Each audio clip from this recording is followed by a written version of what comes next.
Welcome to A Free Solution. I'm Kevin Wilson, your host for today, joined by Tim, the Freedom Variant O'Connor. I'm here, Kevin, once again, doing our duty to spin the news the best possible way. That's right. No, you know, we're telling the truth. Are you dropping the broadcast journalism thing? You're just like, no, we're just doing spin now.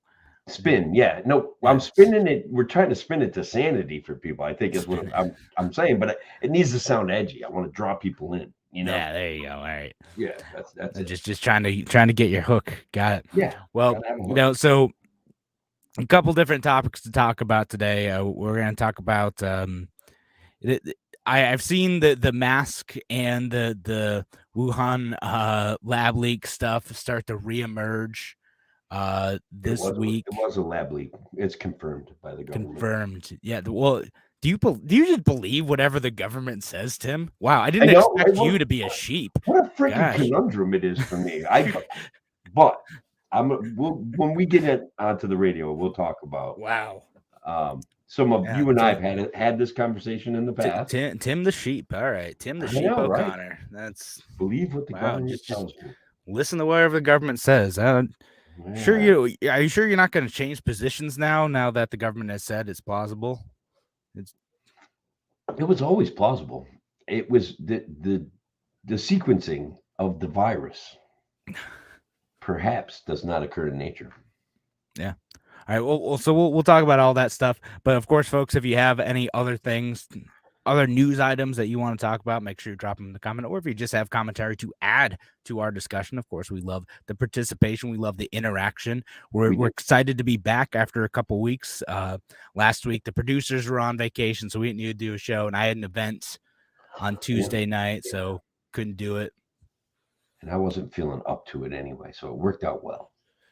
Yeah, exactly. So all that in mind, we're going to jump in to the show in just a few minutes. And thanks everyone who's already jumping in, participating. Hey, Shelly, good evening.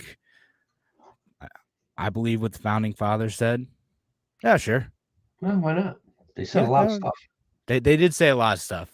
I mean, Alexander Hamilton, not always the greatest. Not What? gonna lie. Did Oh my some of his ideas about government not super great. God. Some of other founding fathers, their ideas about what individuals deserve freedom, maybe not also great, but They're flawed. All they're flawed. individuals are flawed, Kevin, on some level. But they Yeah, still created but the overall, greatest yeah, social best experiment in republic the history of that mankind. existed, yeah, Yeah, ever. we agree. But all right, so we're gonna start the show in just a couple seconds. Now, an hour of clarity for exhausted people of our nation mired in toxic partisanship. Left versus right, us versus them. While we pay to keep our politicians fighting, how do we, the people, rise up and solve the great challenges of our time? We do it by embracing freedom and liberty. There may be no such thing as a free lunch, but this hour is as close as it gets. Welcome to A Free Solution. All right, welcome to A Free Solution. I'm Kevin Wilson, your host for today, joined by Tim, the Freedom Variant O'Connor. Hey, Kevin, I'm here, man. I'm excited to have this conversation. I welcome the government into my previous conspiracy theories. Thank you very much for catching up. Yeah, no, Tim and I were talking before the show. So again, thanks folks for joining us here on WYSL, and we're doing the live stream. Of course, Tuesday night is the live stream. Thursday is when this show is broadcast on WYSL. But Tim was talking before a show about how he's believing the government about something, and I called him a sheep, because now Tim is towing the government line on the lab leak theory, and yeah. So Tim, why are you so obedient to the government now? Like what made you change your mind to stop and love the state?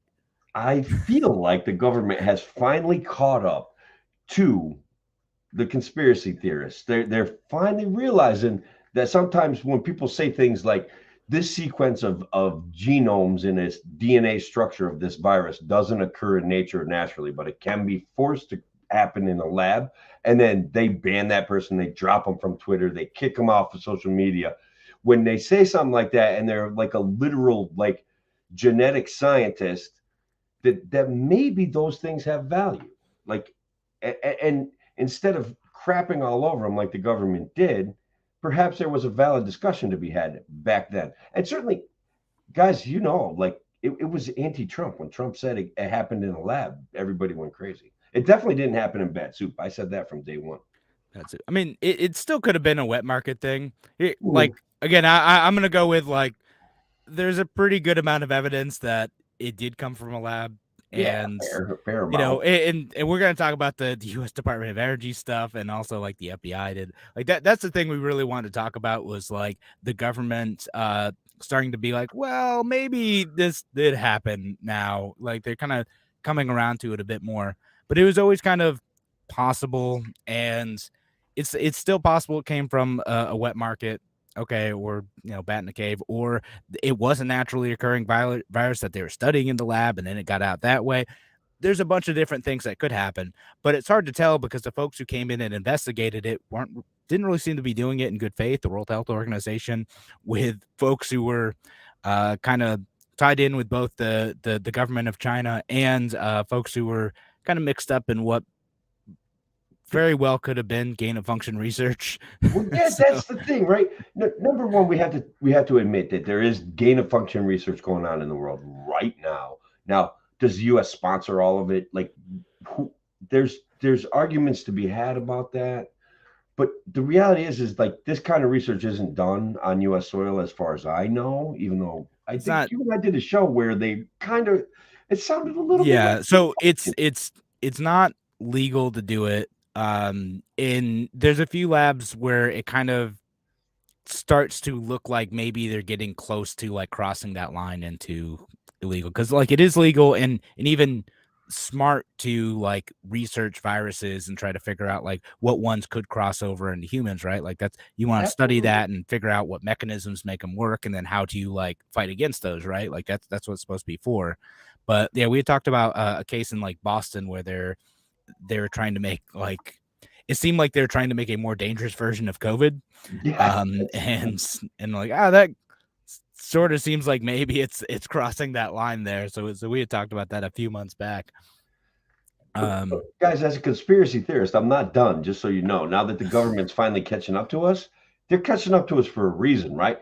They want to defuse the anger in the populace and get us to all kind of just settle down. That's why Woody Harrelson, a world-renowned actor, all of a sudden is telling stories on SNL about, if we were to plan this thing, what would we have done different, kind of joking around. And, mainstream media's in the pockets of big corporations. Pharma buys up advertising. Why are we joking about that now? Why, what do you think, Kevin, about my latest, they're doing it on purpose to diffuse anger theory? I mean, my theory is again more boring. It's just that it takes the government a while to catch up and do anything and to put out any conclusions. And even with this, like this whole like Wall Street Journal story about how like COVID was likely caused by a laboratory leak, it's kind of oversold a bit, because what the Department of Energy said was they had, a theory that maybe it did come from a lab leak, but they had low confidence in the theory, and same with some of the other government agencies that investigated it. And the reason why they have low confidence is we're not sure. I can speculate on that, and everyone certainly is, but like it's a classified report. They didn't say why. My guess is probably that they didn't really have all that much evidence because the folks who were originally supposed to go in and do the investigation destroyed all the evidence, which we kind of know. Right. Well, because they were could have been on the hook for some of what was going on, right? Like they don't want it known that they're doing gain of function research. They don't want it. If it's like the government investigates itself and finds it does nothing. Well, like specifically with the folks operating like through the Chinese government it's like the Chernobyl type situation, right? Where people are worried about their job. They don't want to be the politician who becomes the scapegoat for like this happening on their watch. So what they do, they try to cover it up. Like it works. Like that's my theory on it, just because like that's what we know about these kind of totalitarian, all-consuming political systems, is that people will act in sometimes devious ways to cover their own butt because they're worried about the political fallout of something happening on their watch in their region. Imagine that, right? Imagine that.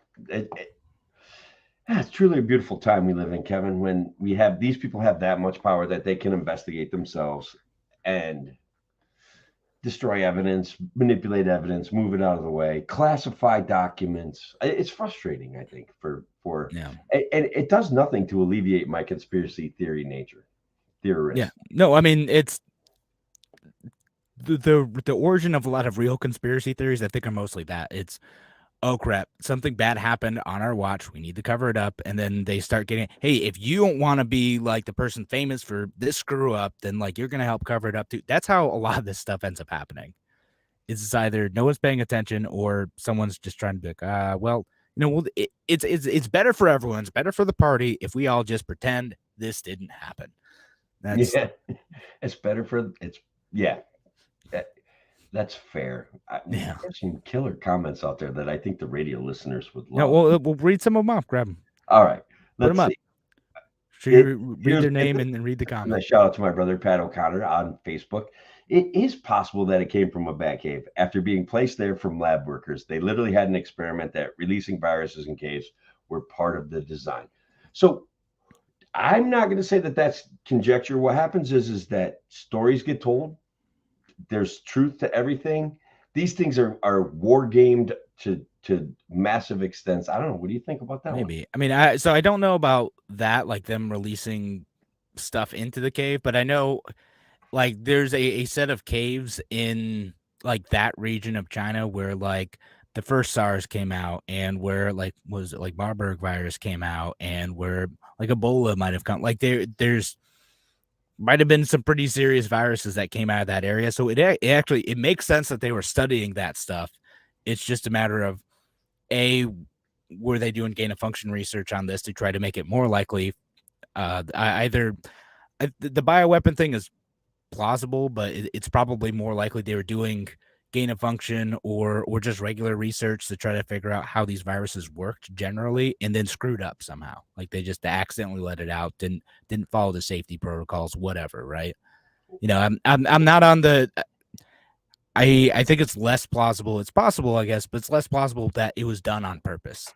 That like, oh, they released this to cause chaos in the world. I mean, I don't think that I'm actually it'd be a very bad plan. As much as I hate to say it, I'm kind of with you on that, Kevin. Like this is a cluster of an accident, right? Like I left out the expletive word to go along with it. Thanks, because we're doing radio stuff. Yes, I forgot. Right, I'm doing my best to remember that. So the issue is like this is a cluster arrangement of a mistake, and of course the cover up, and then of course the lies, and then of course the way that the government responded to it. All of it created this massive mess. I don't even know.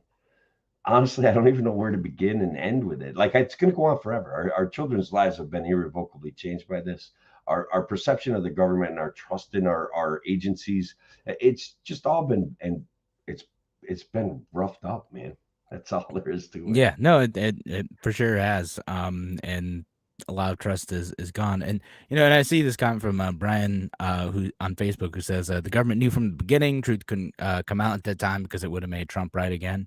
So I don't know. Like I don't know that like Trump really knew either. Like Donald Trump is really good at making like good political scapegoats, and which is why like the Democrats like seized on like the dumb opposite version of that where Trump's like, we're gonna blame China for this because then that gets the focus off of him and his CDC botching like the beginning of the pandemic. And then Democrats flip it over to be like, he's blaming China, he's racist. And like, what? No, it's not it either, guys. Come on. Can we have an adult conversation here? Like there was so much racial animus used at the beginning of the COVID thing. First, it was used against the Chinese, like, the Chinese wet market, one of the like painting it as this most disgusting place on the face of the planet where diseases come out of practically every day. And then it was like, oh my God, I can't believe Trump's saying it came from China. What a racist. And I was just like, how do they get to play both sides of it like that? Like that. Well, like the Chinese wet market thing, like the Chinese wet market things, like it's a real thing. Like those do exist over there. They kind of had cropped up because of food necessity during like the Mao days. Yeah, Because inspired by communism. yeah, so you end up with these markets with a bunch of unusual meats there because that's all that folks could get. Yeah. So No, it just I'm glad you went through that explanation again because I think that people need to know the wet markets are real, but it's a real, like, if you think about it, it's kind of like this real way to get real food amongst your neighbors. It's not yeah, something where they're going to go out of their way to poison you. You know what I mean? It's more yeah. legit, and it's actually has a better use than what calling it a wet market and trying to make it sound just awful. Yeah, just a desperate response to the disaster of communism. That's what it Yeah. was. And I want to read this follow-up comment from Ryan too. He said they released the virus to keep people inside from protesting. Hong Kong had 2 million people in the streets with the American flag. Had to get people off the streets, get them sick, and send them inside. Maybe, I mean, if that was their plan, they're certainly coming to regret that because now they've had people protesting the lockdowns because they've literally locked people in their like apartments and houses for the last several years, and people have been getting out in the streets, and the government's actually been caving into some of those demands. They suddenly said in China is like, well, virus is over, we won, guys, mission accomplished, and just opened everything up in response to that stuff. So they're kind of the weakness of their government is showing. Maybe it. I'm not. I don't really believe that that's what was done on purpose. I think it was more plausible that it was an accident. But Right, and but I do think that how the government used it was certainly convenient to government's goals of increasing its power, of centralizing its authority, of demanding people believe in a central authority where they basically, Yeah. a lot of people, Kevin, in my opinion, have supplanted religion for a love of government, and I think that that's a very dangerous place to be, and I think that that's where we're at in It society. is. I'm down with that theory that people start to replace what they would have used as a religion with government, and they start to talk about it in the same way. With And all the crusades just waiting to happen, you yeah, know what I mean? yeah, So crusades and shibboleths and prohibited words, and yeah, it's a whole thing. it's a mess. Yeah, and so just focusing back on like the main story for a second again, U.S. Department of Energy does this thing. I don't know, like to me mostly it's not that it's like a nothing burger because like they are doing there's a bunch of folks on the left who are like it's not a big deal, and they're still not like apologizing or acknowledging like the weird insanity of all the social media channels like banning any discussion of like, hey, it's possible it came from a lab. No, banned. You're racist. See you later. Like it's Lock you down. what does yeah, like that stuff was always ridiculous, and there's this conflation with I don't know, like a conflation with like a conspiracy theory that maybe has less plausibility compared to one that, oh hey, maybe like this came out of this area that had this lab that was doing research on this stuff, and it seemed like the government of China tried to cover up any way of exploring that maybe something did come from this lab. Like that was something that smart scientists, smart people were saying this whole time. And you get back to that religion thing, like, no, you can't speak out against this. Like, this is where it came from. This is the story. You stick to the line. And if you don't, you get banned from social media. Like just again, weird crusade.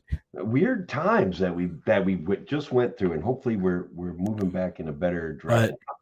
We do have an outlier comment that I want to talk about. Plum Island Animal Disease Center. So Patricia on Facebook. Patricia, out there in YouTube world.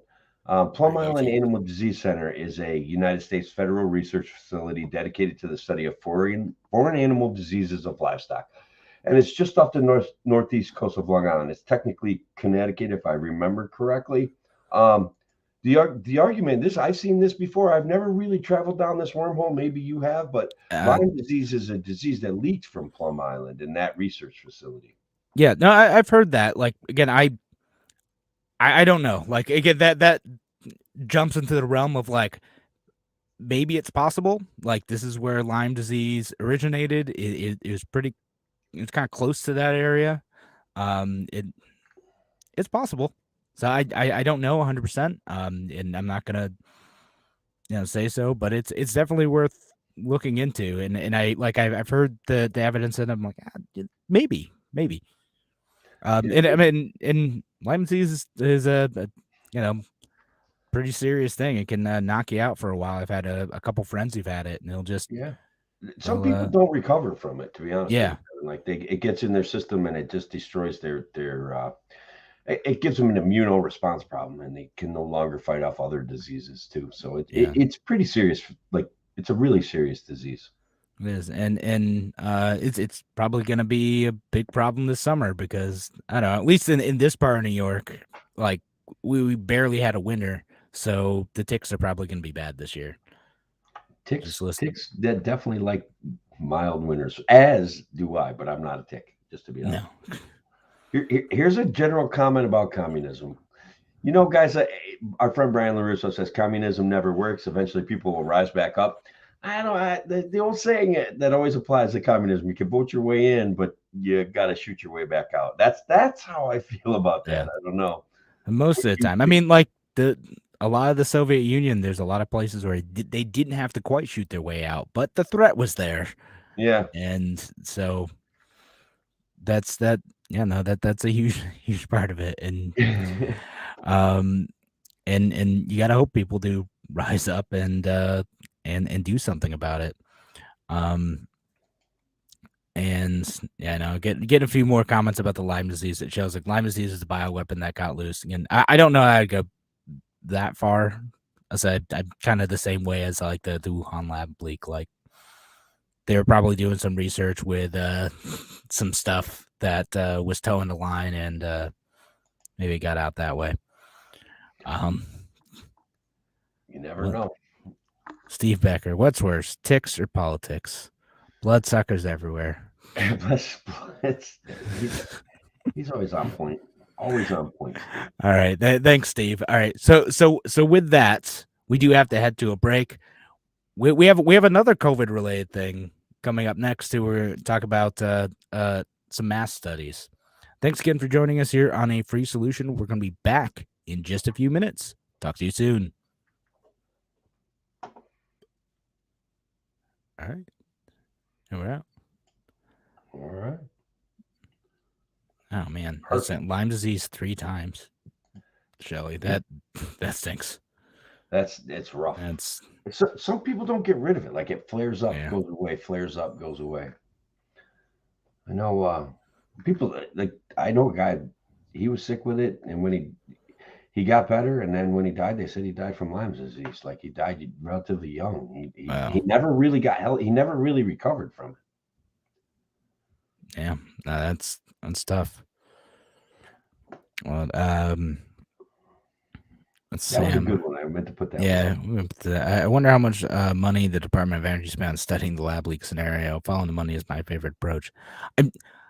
I wish we had talked about this on the radio bit, but I never figured out why is the Department of Energy doing this? Like what? Of all the departments, like okay, like the CDC doing this, yeah, you know what, that makes sense. Yeah, the Department of Energy, like even like the FBI doing it, like okay, sure, I guess, but like the Department of Energy, why? Why does the Department of Energy have an investigative arm? Like I mean, I could see them having it for like if something happens at like a nuclear power plant, they want to be able to send in experts to like investigate what happened, right? Yeah. Cool. All right, I get that. Why are they investigating a lab leak? Like, why? What is it?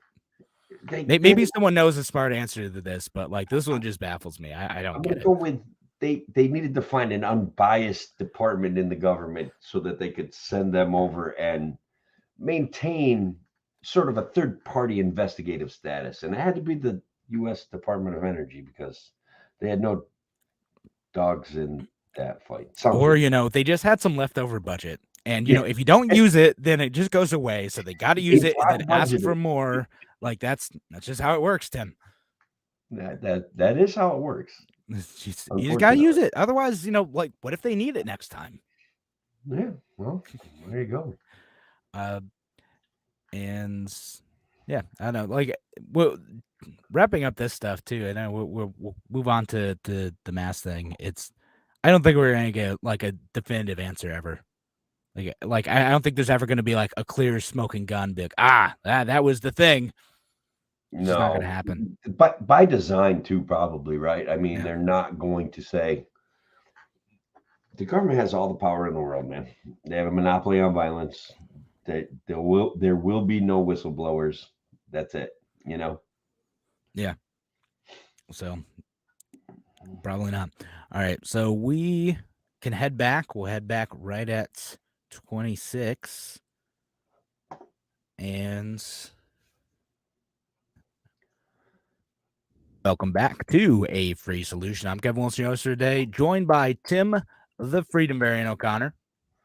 I'm here, Kevin, and we're going to talk about masking again. That's back in the news. It is back in the news, and I saw like headlines about how masking doesn't work. Cochrane study proves that masking doesn't work. I know you had another study that you wanted to talk about as well. I have a much better study than talking about the Cochrane study, which is actually, but we should talk about it a little bit because it's a meta-analysis. Yeah, gold standard of studying studies. That's what Cochrane does. Like this Cochrane Institute, it's a nonprofit organization. Yeah, that's a good way of putting it too. Yeah, and so they study studies, right? And they came to the guy who led the study on masking came to the conclusion that masks do not appear to work with to stop the spread of diseases.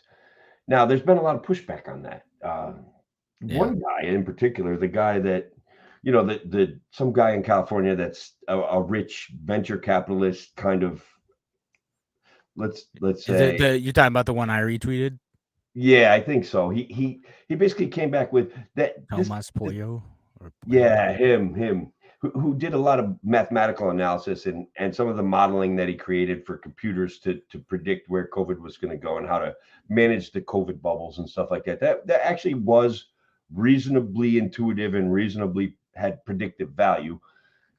Didn't like this study for some reason. I don't know. Yeah. I mean, just like some of his stuff is he felt that some of the studies that didn't show the effectiveness of masking, he felt that they were overweighted or sometimes double counted. And again, I don't know enough about this. I retweeted it. Whenever I retweet something, folks, just know it doesn't necessarily mean I agree with it. I don't put that thing in my profile. RT doesn't equal endorsements, but like it just means I found it interesting and worth thinking about a little bit more sometimes. And this is why I thought about that one too. So you can see it's probably the top of my Twitter page, Kevin Wilson, ROC.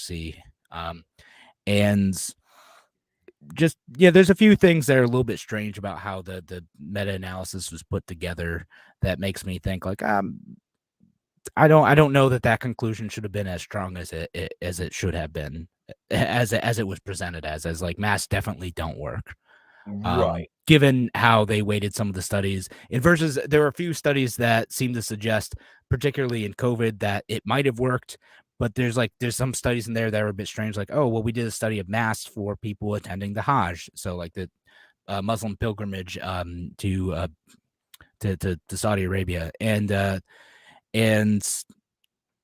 they're like, oh, well, it's voluntary compliance. And we counted them as wearing masks if they wore masks at least like one day. But and after that, because of that, how that was reported, we decided that masks don't work because some people still got sick. I'm like, all right, well, that was weighted pretty heavily in the study. And there's a few other things like that that make me think, maybe this isn't great. And I think the frustrating part, there's a bunch of folks who are like, masks definitely didn't work, and this study proves it. And I'm like, I don't know that this did it. There's kind of a lot of little things. Like, I'll just lay out there like what I think about masks is that I think mask mandates are a bad idea, both from a like it's coercive standpoint and also from a it definitely doesn't work standpoint. Like the studies on that are pretty clear. Like mask mandates don't work because people either don't comply or comply maliciously or wear the wrong type of masks or whatever. There's all sorts of reasons mask mandates don't work.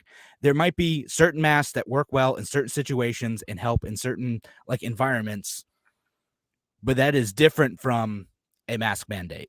All right, so let me ask our viewers this question, right? Like my neighbor's in the hospital, and basically recently New York State lifted the masking requirements in nursing homes and rehab facilities and stuff like that. But this nursing home or this rehab facility is requesting that you test for COVID and you wear a mask. Now, to me, I don't like wearing masks. I basically eschewed wearing masks. I was never a guy that wore a mask in the car. I respected people's private property rights to require me to wear a mask in their facility. Okay. But like without a specific request, I would refuse to wear a mask. So, but when it comes to going into a nursing home where there's a lot of people that are sick, I took a COVID test willingly. I wore a mask willingly. Like, I'm not necessarily proud or not proud of it. It felt like it was the thing to do. Now, I do think that there's evidence that masks preventing transmission, that the transmission rates, they compared like size areas and like size counties, and they said this one had a mask mandate, this one did not. COVID went through both places at exactly the same trajectory. So I don't know where that fits into this meta-analysis, but I did read or view studies like that were easily digestible by the average human being, where a general mask mandate has no effect. Like, and there's a catch-22 there, right? Like if I say wear a mask and everybody goes, I don't think I will, is a mandate effective? And mandates aren't effective anyway. No one listens. Right. I mean, so with the mandates, it's some folks didn't comply at all. Some folks would comply in certain, environments and stores, maybe a doctor's office, but then they'd go and hang out with their friends somewhere. Or, they would go to the bar and they'd wear the mask at the bar and then pull it down to talk and then go sit down and then take the mask off. I'm like, what are we doing? Like that, it doesn't matter at that point. You might as well just not wear it. It was right. And the rules were bizarre anyway, right? Like you had to wear a mask into a restaurant when you walk in the door, but the second you sit down, you could take a mask off. Like, I'm sorry, like nobody's buying that. So how do like average IQ, even a low IQ person can say, this doesn't make any sense. I don't know what they're talking about. Why would I comply with their rules when they're not watching me? That's it. It was weird. Like to me, like there's still environments where it does make sense. We got this question from Patricia on YouTube, who says, my question is, should dentists, doctors, and nurses use masks then? I mean, maybe, right? Like if they have a mask that's going to prevent them from spilling on me, I'd kind of rather that anyway. I'm okay with masks in like a medical environment.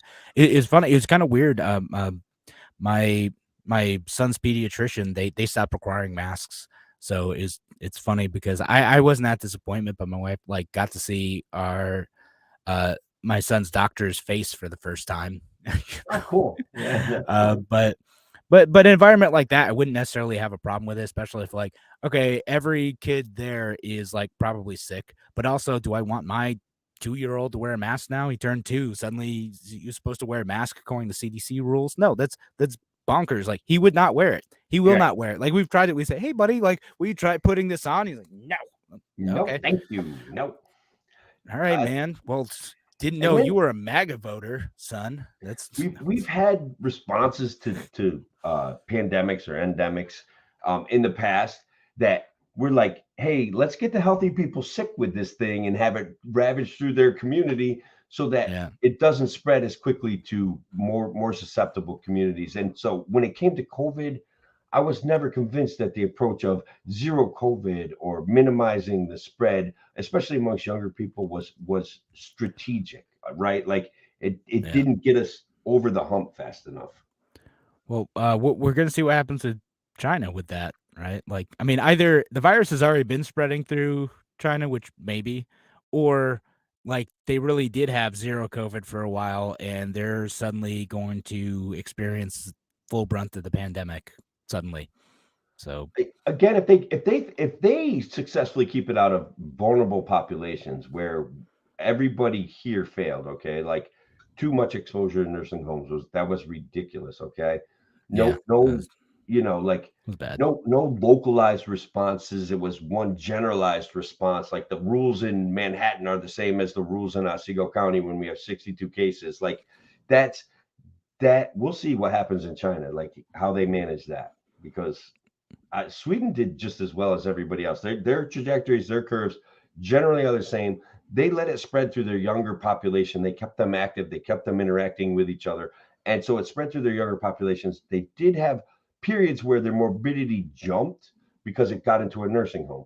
But here, our government insisted on putting it into nursing homes. That was crazy. Yeah. Still very little, if any, accountability from that. That's amazing. It's like the only guys still talking about it are Tim and Kevin and Shelly. Like it's nuts, So just a handful of folks. Yeah. It's kind of a shame. Let's get this comment from Patrick O'Connor, Facebook. Untrained mask users using cloth masks, of course, do not work in any way. And 95 masks used properly do work, but eventually people let down the guard and will catch the virus. Yeah, that's what it is. I mean, we've been talking about this stuff for like a while now. Like there's different stuff that kind of works. Like we figured out, like, oh, actually really good room ventilation kind of helps, right? Like you open up windows and or like just improve your ventilation system. All right, great. Well-fitting masks can help for a time, although they figured out, like, even with a well-fitting mask, if you're in like a small unventilated room for half an hour, eventually stuff's going to spread around, right? It's a bunch of different conditions that affect this stuff. So maybe it helps for like a few minutes relative to not masking at all, but like even with a mask on, it doesn't make you either super protected or completely prevent you from spreading stuff in its entirety. There's limitations to this, and we can think through this, and instead of just, I can't believe it's still playing out in some of the ways that it is, where there's still people like, we should bring the mandates back. What? Why? No, that like the mandates definitely didn't work. Like now we're debating like whether or not masks work like at all. This study kind of asserts like they're totally useless. Like I don't know that I'm convinced by this meta-analysis yet that they're totally useless, but still, like mandates, come on.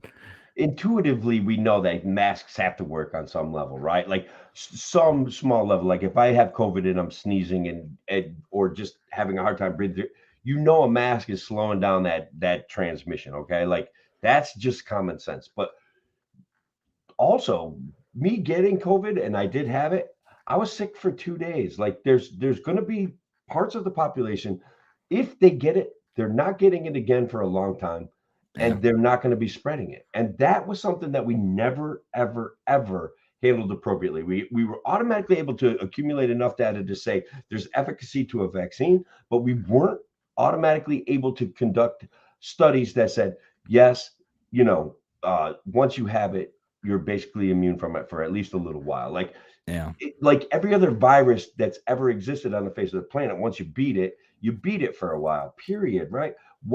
I couldn't believe that messaging that came out of the CDC. Was it like, it was a little bit weird. I mean, like the messaging that would have made more sense to me is like, well, yeah, you get some immunity, but you might not want to have it anyway. And especially if you are someone who has a medical condition that this could have a serious outcome. Okay. Like that's, I get that a bit more, but yeah, there's some odd argumentation about, it being less good than the vaccine. I don't know. Maybe it's just something I'm misunderstanding, but I thought that was a bit strange. I want to get this comment from Clifton who says, those numbers in the nursing homes never had to happen. There were other places to put those people. Navy ship that could take how many people? That was all on government. Mail your president. Yeah. There's a Navy ship that basically sat empty in New York. Yeah. The Javits Center had 57 people. That was it. And they were sending people back to nursing homes. And I believe I did a little bit of research on it that they were, instead of keeping people in hospitals, putting them in rehabilitation centers to recover from COVID, and it was spread through those places like wildfire. Yeah, there are other opportunities out there, and it was botched. That's what it was. There is no profit in natural immunity. This message brought to you by Pfizer. Thank you, John. That's a great little clip. I love it. I love the clips. I love them. That's part of it. Listen, there probably is a few advantages to vaccines. Like supposedly is like the proteins that they use would be good for multiple variants, but that didn't really like work out either. Like it just didn't work out that way. I do want to talk about, like, I want to change the subject for a second. How much time we got left? We got like 30 seconds left. So if you're gonna talk about something else, we're gonna have to save it for either the break or the next segment. I want to tell you what mass study I thought we were going to be talking about after the break. Hang with us, guys. There's a really good mass study. You're gonna save it for after the break, are you? After the break. You gotta do it all right. That's fine. Well, yeah, thanks again for joining us here on A Free Solution. If you're listening on WYSL, we're going to go to a break. If you're listening online, well, we might keep talking for a few minutes, but we'll be back with one more segment here on A Free Solution. Talk to you soon.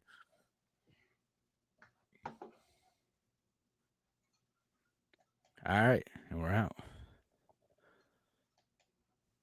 Yeah, and let's see. I had COVID and the flu. This is Clifton on Facebook. The flu kicked my ass much more than COVID did. Thousands of people have died for years from the flu, and we have never went to that extreme. But then COVID showed up, and it's been proven, and that has now been proven was made in the lab, and the flu for a few years disappeared.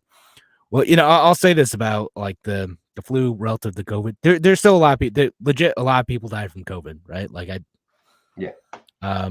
I think there's definitely a lot of folks who really did die from COVID, and it's not just the with COVID thing. It's they died from COVID. I know my grandfather almost died from COVID. It affected him very seriously. He was in the hospital for a month, and in a rehab facility after. Doing great now, but it did really affect a lot of folks. Now, the flu, I mean, you could think back to, there's been pandemics that did totally shut down the world. Like the 1917 flu pandemic really did a number on United States and Europe. There was a lot of people died. Like as a percentage of the population, far more than what COVID did to us. Yeah. And there's been other flu outbreaks. Like there's a serious one in the 50s where something like that happened. And I think that might have been the one where it seemed like it might have been something that escaped from a Russian lab too. Nice. But there's been a few of these, and it is weird sometimes where things seem to like really take off and shut down society. And like the one in the 50s like had shut down schools in a lot of areas, like just kind of like as it came through, like everything was shut down. But like there have been pandemics in the past where like whole towns would die of like a disease. Like it would just, like some towns, like nothing would happen, people would get mildly sick. Other times, like just literally an entire village would get wiped off the map. That's what Balto is about. Is about getting vaccines for like a village or remote village, so they didn't all die of this like terrible disease. I told you about that event we had at SUNY Binghamton back in 1985, where it literally, they were taking busloads of freaking college kids to the hospital to treat them for dehydration and excessive vomiting. Like they had to stop them from, people were literally dropping in the hallways, and like that thing would be national news now. But it, like I said before, when we talked about it last show or the show before, it was nothing. It was a nothing burger. Maybe had a 2-minute segment on the news, the Binghamton news. Yeah. The other ones there, we like swine flu in 2009 killed like 284,000 people. Like I was in college. It was before like cell phones really had news on them. That was like about the time where that transition started to happen. So like, but we weren't really paying attention to it. Like, just not even like a thing that we noticed. But I mean that one like took off really quick and then burned out quick because they let it travel through young people populations. They let concerts go on. They knew it was traveling like crazy. They didn't want to all of a sudden have a pandemic come in the lap of the elected leadership. They were like, the best way to deal with this is to let the kids work through it. They'll be fine. Yeah. Theoretically, there, we could go back and check the news articles about it, but I think that's basically how it played out. Yeah, it could be. And I know other folks like Pat here saying that like you had 3 times, maybe natural immunity does it. Like for some folks, it doesn't seem to work. Again, I have another friend who had it several times. I've had it once.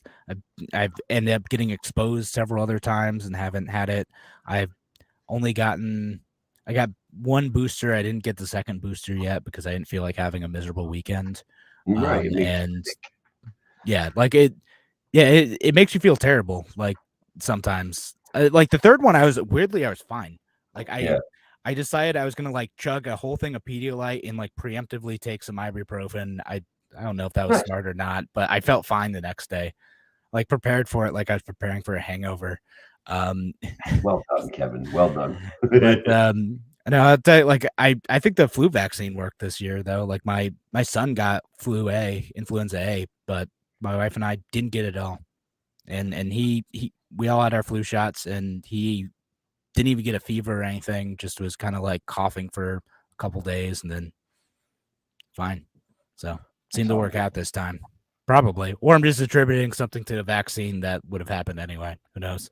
Yeah. That's the problem with some of this statistical accumulating science. There's things that we can conject. There's things that we can hypothesize for that are practically impossible to test for. That's a big issue. Yeah. All right. Yeah. We should probably get back to the Let's do the actual show at some point. Yeah.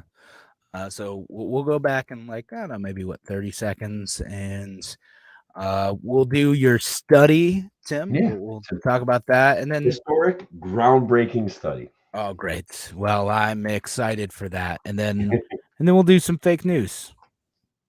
Got some fake news stuff going on. Yeah, I got some And big news again, stuff. folks, if you got any good fake news stuff, send them in the chat.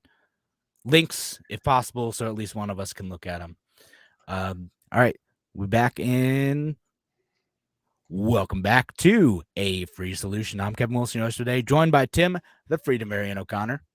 Kevin, I'm glad to be back. Guys, Kevin told me we were going to be talking about a mass study, so I kind of just click in mass study, and I'm like, oh, yeah, I can see why he would want to talk about this.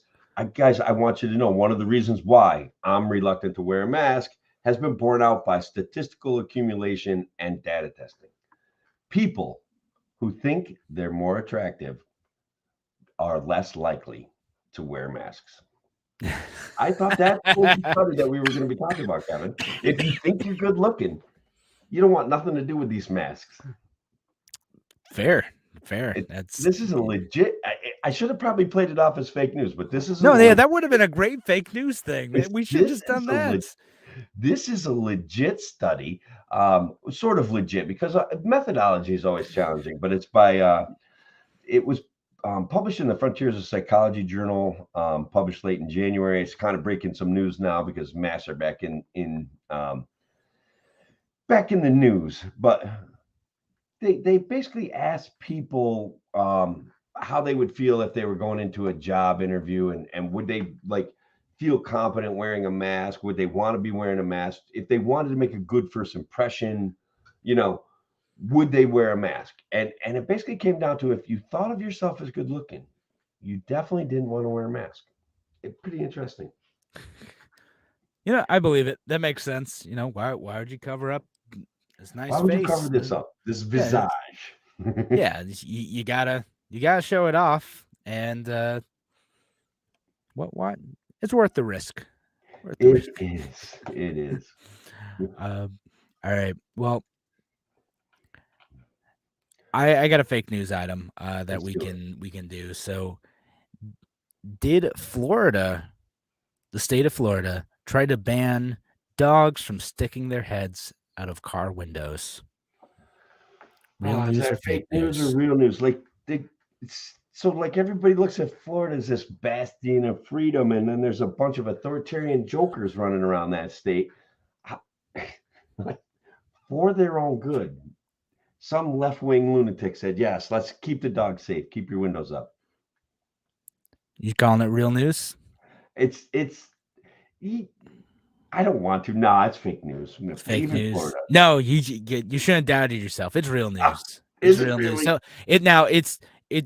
it was a bill, it was a proposal, it was part of a larger like animal welfare bill, but Senator Lauren Book, Democrat from Florida, did have that as part of the bill. And yeah, it was supposed to ban dogs from being able to stick their heads out the window. And Wow. yeah, it turns out people weren't thrilled about that. They didn't like Imagine that. My dog. yeah, can- it's my dog's favorite activity. He like as soon as he gets into the car, he demands it. He leans up against the window and tries to stick his head out, and which is usually great unless he sees a dog and wants to bark at it, but otherwise, generally, one of his favorite activities to stick his head out the window and all sorts of weather too. That it was part of a bunch of other stuff, some of which is a bit more reasonable. Like I think there's a provision in there where like if you're not allowed to stick your dog unsecured in like the bed of a truck or something, right? Which okay, It ends badly. If you yeah, secure it, it ends badly too. So, like, you really want your dog when you're driving around in a truck, you want him in the cab with you. yeah. I've heard, believe me, trust me when I tell you, just keep your dog in the cab of your truck. The stories that I've heard are just, Yeah, and so no, you don't want to do that. And I know some people are like, oh, my dog is right. And like, yeah, but like, even just slamming on your brakes wrong, it can go badly. You shouldn't do that. correct. Like Correct. it's tough. There aren't a lot of good like safety options for dogs. They didn't go this far, but you're not supposed like part of the bill is also like not keeping the dog on your lap, not like having the dog on the roof of your car. You know, like the dog not having the dog on your lap, I think is going to be tough for a bunch of folks. But because I know folks with small dog, my parents' old dog Cosmo used to always want to crawl. Like we could not keep him in the back seat. Like he would find a way to get up front and sit with you, Oh, yeah. no matter how hard we tried. And he was, it was good, like 65, 70-pound bulldog, and he wanted to be a lap dog. My lab does that in the car sometimes. She weighs 100 pounds. She just wants to be part of you when we're riding in the car. So it's a little bit nerve wracking, and you can see that's where they turn to you for a little bit of safety. I think. I don't know. Mm-hmm. Yeah. So, but a couple other things like there's an animal abuse registry, which I'm actually okay with that.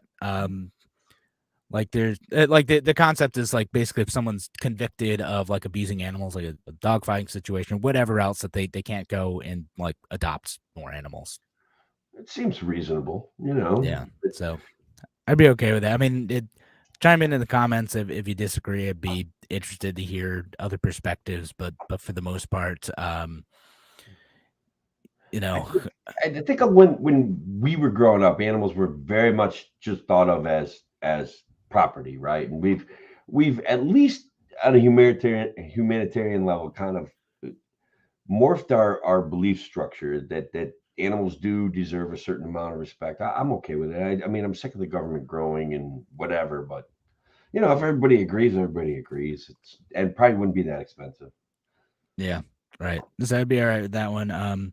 So I don't know. Like, part of this is also like you have to put your dog in a seatbelt, which is tough. There aren't, and most of the seatbelts for dogs, like they don't work. They're useless. Right. Like I researched it. Like I was working at like a dog, like a pet like product company for a while, and we tried to find one that was good. And I was like, man, there's like one that is okay, and it's like $200. No, thank you. Yeah, like not everyone's gonna get one of those. Like it's sorry, maybe they should, but like they're not. I have to. I can't put my dog in a seatbelt because she won't deal with it. But I do have to buckle the seatbelt when my dog sits in the passenger seat because she weighs that much. It starts stinging. I have a question for you, Kevin. Go ahead. It's not exactly fake news, but I want to test your worldly knowledge about. As you know, I'm a major proponent of flying vehicles. As it stands right now, one state in this beautiful country has preemptively legalized flying cars. What state? What do you state think is that it? would be? Is it Florida? No, but that would be a good guess. Man. It's the free state of New Hampshire, Kevin. New Hampshire. Well, good for them. Huh? Good for them. You don't even need an inspection on them. You just you got a flying car, drive it on the road. That's it. Do it. You don't even need an inspection. Like they're not gonna be like, actually, you need to be a pilot. No, none of these flying cars. Listen, there is Aleph Aeronautics, a startup backed by a Tesla investor, is promising a flying car by 2025. So that has it. They're like, look, the guy who's developing a flying car. This is not even any more complicated than a Toyota Corolla. Now, the cars that they're talking about right now are just short-term hoppers, where if you're hitting an obstruction, you can kind of go up, get over the obstruction, and move on with your day. They're not.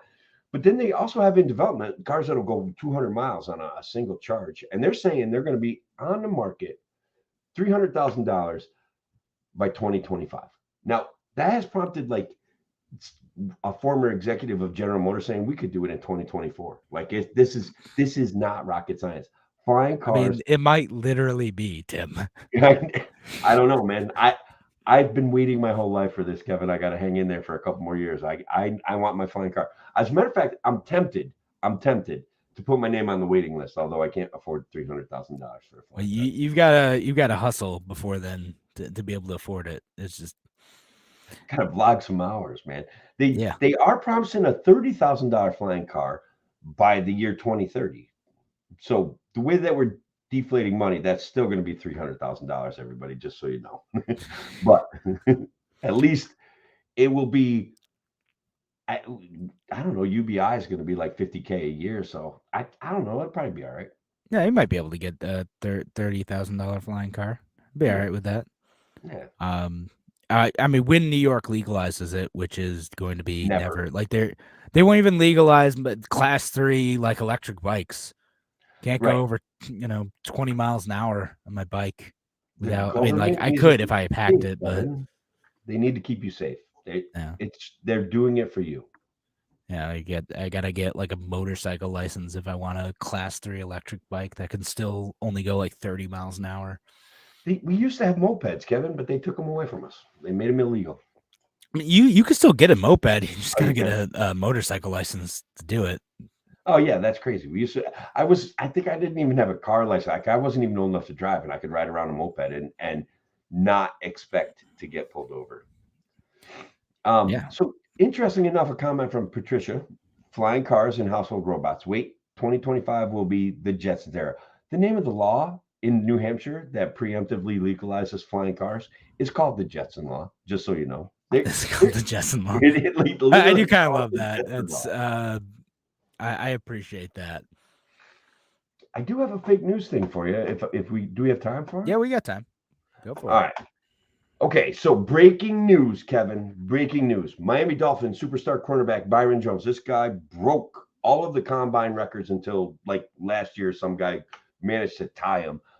Has retired abruptly from the NFL at 30, claiming, "Do not take the injections they give you." Is that real news or is that fake news?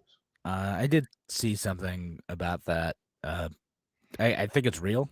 I have no idea what he's talking about, but well, the inference from it right now, given the current state of the affairs, is that perhaps he's talking about the vaccine.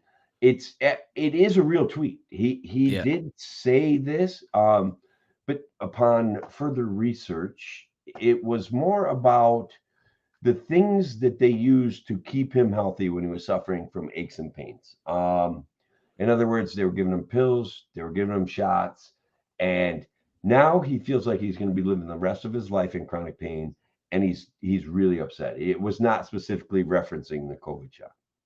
Just in case anybody was wondering. Yeah, I was scared. People were sharing it like it was a COVID thing, but I didn't look into it and thought it might be something like that. Because there are a lot of professional athletes who like you got to wonder, like, did they give anything to Patrick Mahomes to like get him ready for the Super Bowl? Dude had a high ankle sprain. Like, should have been. Looked like he was in an enormous amount of pain. Like some of these folks, like, again, they're getting paid millions of dollars. Sure, but like they'll play through like Bees played through like a broken leg a few years back. It's ridiculous.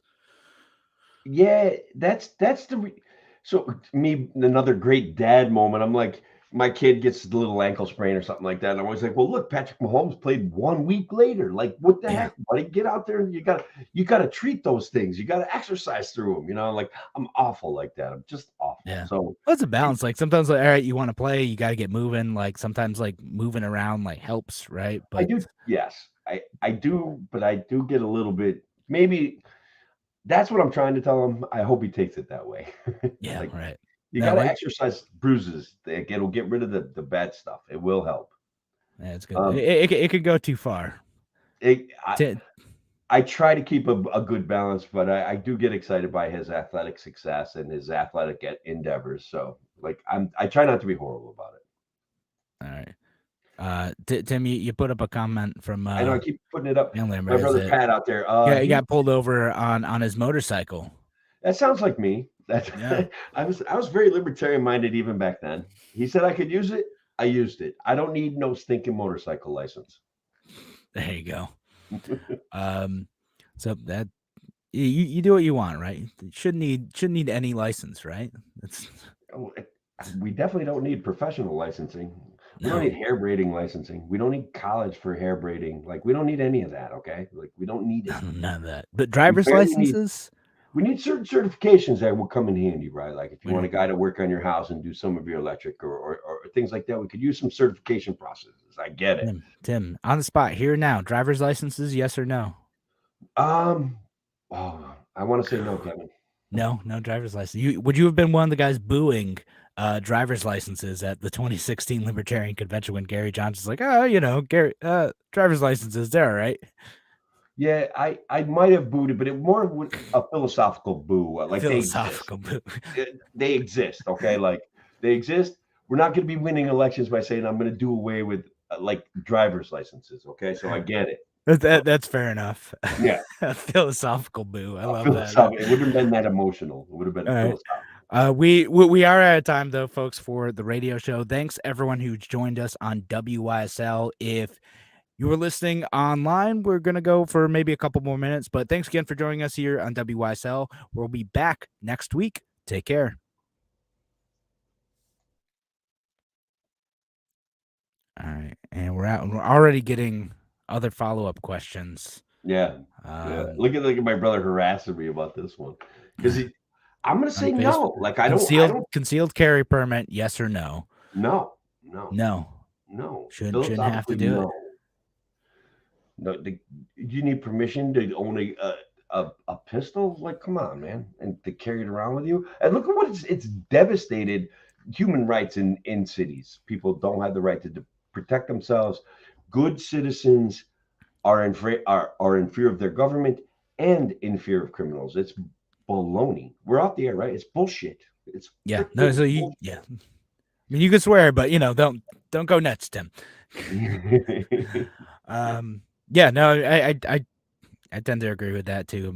Concealed carry. No, you should be able to do that. It should be relatively easy for someone without like, unless you've had like a certain set of violent felonies. Like, I'm okay with prohibiting gun ownership for that, and that's included in the Fifth Amendment too. You don't lose your rights except through due process.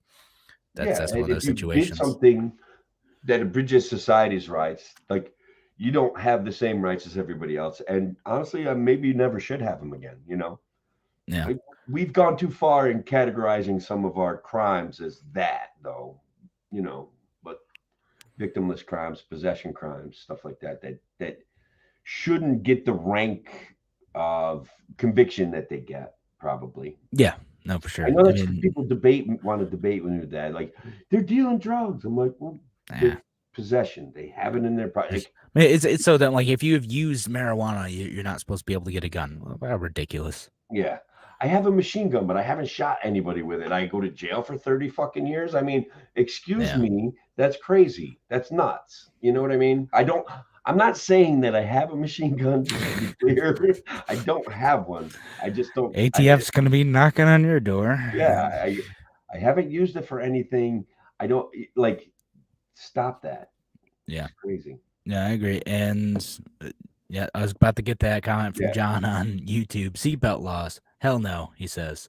Yeah, I agree, John. I agree. Like you should probably wear your seatbelt. but I don't think that there should be seatbelt laws.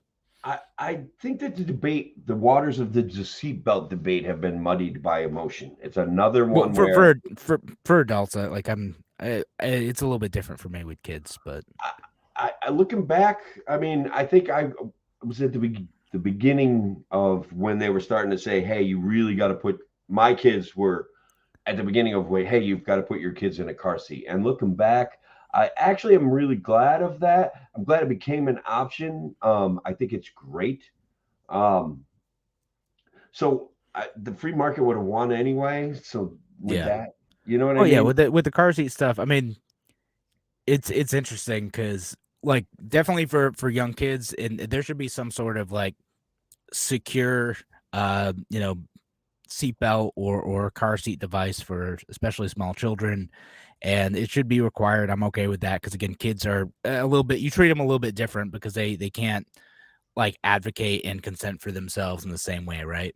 Right. Although I do have mixed feelings about requiring car seats like as far down as we do now For because like 30-year-olds, like you shouldn't have to have a car yeah, seat for it. basically. They get up to I Uh, think 12 years old, I think you're supposed to be in a car seat.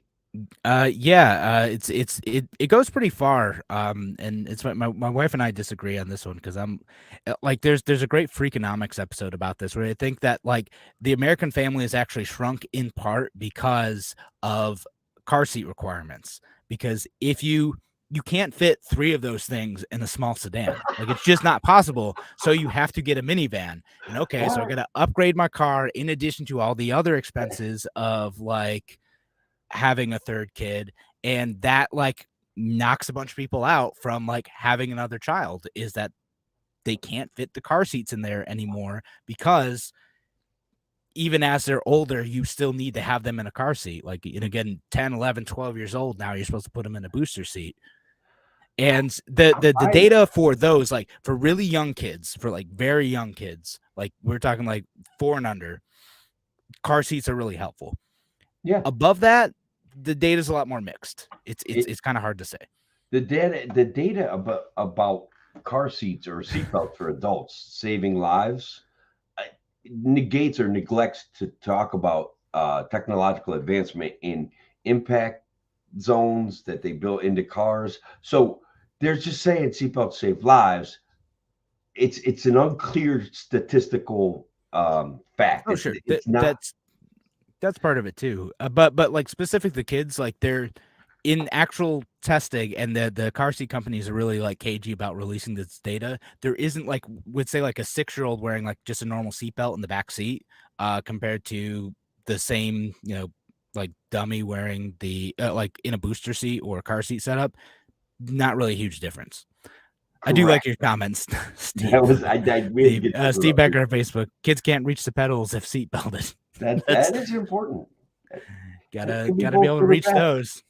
What if, Uh, what if Even though like on driver's license law, I never answered it for myself on the radio show. I'm actually I'm okay with driver's licenses, um, especially because I walk in my neighborhood frequently and see a bunch of jackasses driving around, almost killing me and my son and my dog.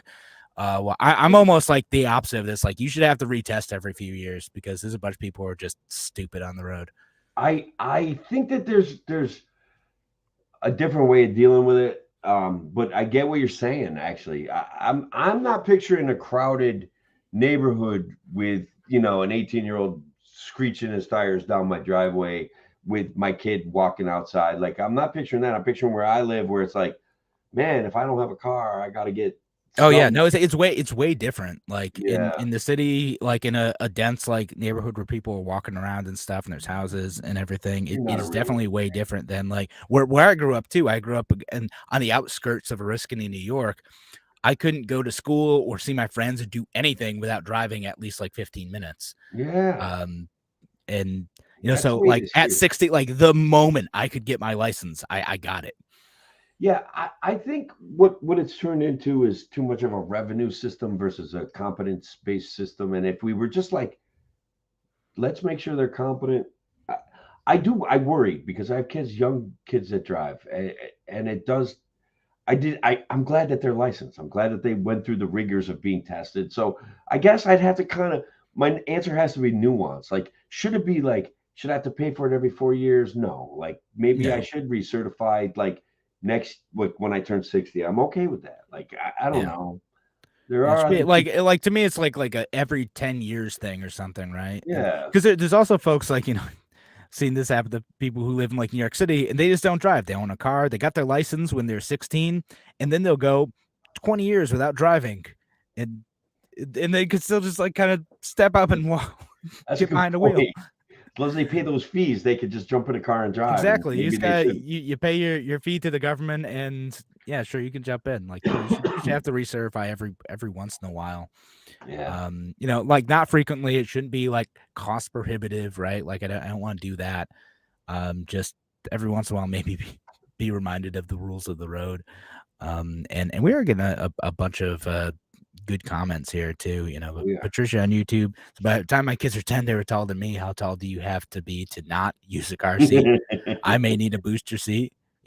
Yeah, kind of. That's kind of how it is. And Shelly's saying my kid was legally supposed to be in a car seat for a driver's test. Again, if you're small, like like you.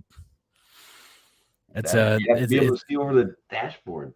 Yeah, it's a bit goofy. And then a longer one from Clifton. I agree with car seats, but how far they are going with it's crazy. How many of us ride around the back of station wagon all the time? I know kids that did it all the way to Florida from New York and survived. It's not a law to keep us entertained while other things are being pushed on us. So I don't know. Like I think this is one of those things where like one, I agree. My grandma had a station wagon where we had like the back ones, like where you're facing, looking out the back window. Love that as a kid. Thought that was the coolest thing. But it had like the wooden panel station wagons. It's one of those ones. Nice. Yep. And so yeah, like with the car seat laws, I don't think it's like I don't know that's necessarily a malicious thing necessarily on behalf of the lawmakers. I think it's one of those things where it's really easy to prey on the fear of like, well, wouldn't you rather err on the side of safety for kids? Right? Someone think of the children.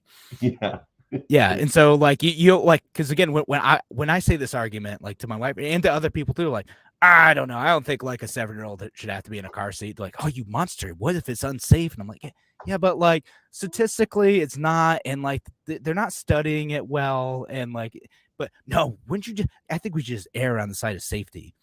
And it just err on the side of safety. That's the thing. And that's the slippery slope, Kevin, that we all travel down, right? I had to put this up here because I knew it would get your blood boiling before we finish the show. That's so stupid. They've taken the next steps to strip Disney World of its special district control.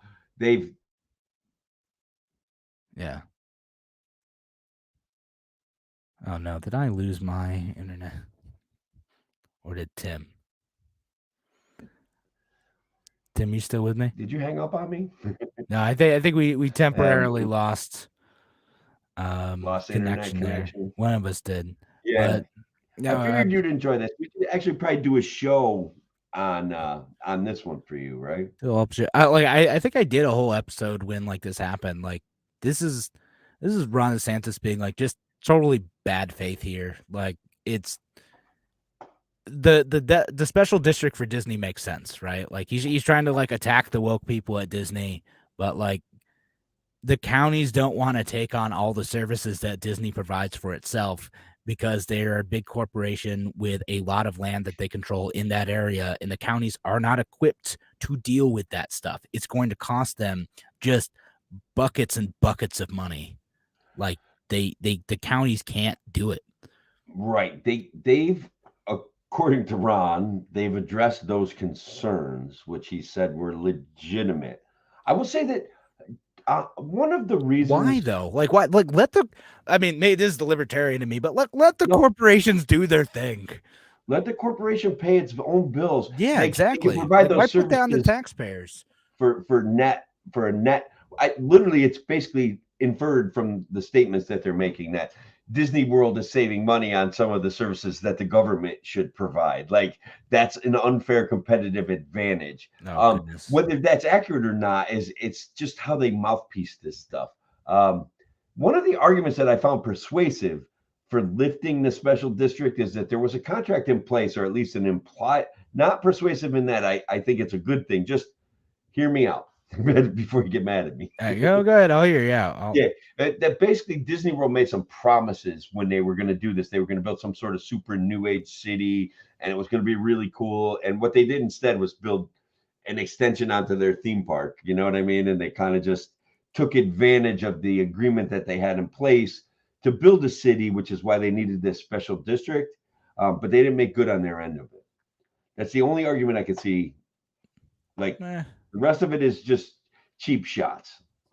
Yeah, like again, most of this to me seems like Ron DeSantis is trying to score some points to run for president, and it's going to cost the people of Florida money. Yeah, and move services away from a privatization back to the government. Like, why? Disney's gonna be like, thanks. Yeah. Like, and it'll probably it'll both cost the taxpayers more money. Disney will sort of save money, but will probably lose out in less effective services because now, again, they're not used to having to run things to a theme park. Yeah. Which now they have to have special access to be able to get in and move around and navigate, and it's going to be a whole thing. Like that's totally unnecessary. And it is. You're right. It's going to make taxes more expensive for Floridians who don't pay state tax right now already. So now it's going to go up. Yeah. So it's that's one of those things where when politicians do this petty stuff just to score political points and it hurts the people of their state. Like Andrew Cuomo did this all the time. Kathy Hochul does this all the time. Correct. And I resent them for it. And if I lived in Florida, I'd probably resent Ron DeSantis even more for this type of nonsense.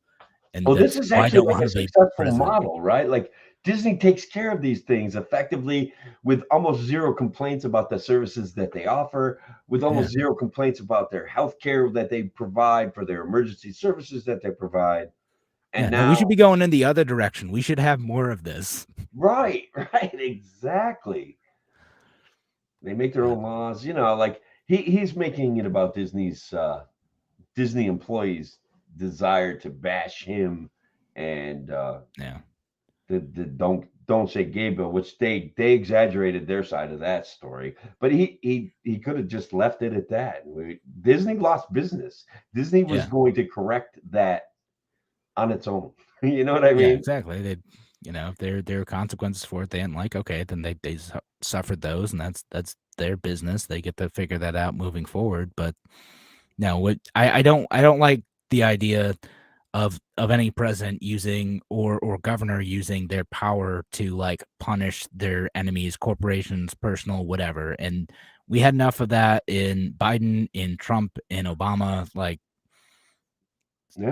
So much. So Steve Becker, I'm sick of it. Done with them. Pluto is a creepy EMT. Yeah, Steve Becker. He would be. Pluto's. Would be dog.